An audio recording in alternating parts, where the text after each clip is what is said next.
What's up mga ka-Big Bites? China pati ang Jordan, may sinabi kay Scottie Thompson. Pero bago ka sana magpatuloy sa panunood ay huwag mong kalimutang mag-subscribe sa aking YouTube channel. Para sa kaalaman ng lahat, balik Pilipinas na ang Gilas Pilipinas, at isang mainit na pagtanggap ang sumalubong sa kanila, lahat ay palakpakan dahil sa sobrang tuwa at sobrang proud sa naging achievement ng Gilas. Samantala, hanggang ngayon ay hindi pa rin makaget over ang milyon-milyong mga fans, dahil sa pagkapanalo ng Gilas ng gintong medalya, parang milagro nga daw ang nangyari dahil sobrang hirap ang pinagdaanan ng mga ito. Samantala, pati ang bansang China at Jordan ay hindi pa rin talaga maka-move on dahil sa pangyayaring ito, at ang karamihan ay halos hindi matanggap na Gilas Pilipinas ang nakapag-uwi ng gintong medalya para sa tournament na ito. Grabe naman kasi ang nangyari para sa Gilas, dahil 12 days lang silang nagsama-sama, tapos sobrang mabibigat pa ang mga nakalaban nila, pero nakuha pa rin nilang makapag-uwi ng gintong medalya para sa ating bansa.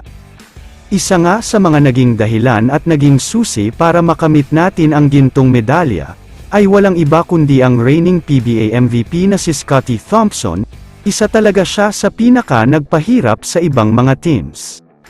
Kaya naman ang unang pag-uusapan natin dito ay tungkol sa sinabi ng China sa kanya, ayon sa coach ng China, iba daw ang kalidad ng player na ito, at hindi lahat ng player ay kagaya niya na hindi hero ball.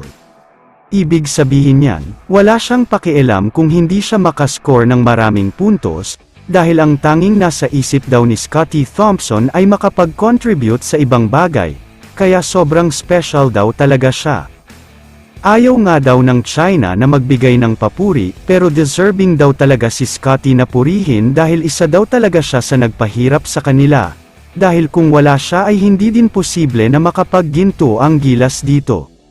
Sa kabilang banda naman, si Scottie Thompson rin ang sinasabi ng Jordan na isa sa dahilan kung bakit sila natalo, may isang part daw kasi sa fourth quarter na bumaba na ang kalamangan ng Gilas, at kung hindi ako nagkakamali ay 4 points na lang.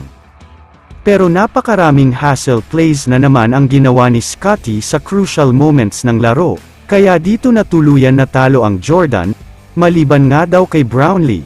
Deserve din ni Scottie na purihin ng lahat ng mga fans. Kaya naman kung kayo ang tatanungin, ano ang masasabi nyo sa balitang ito?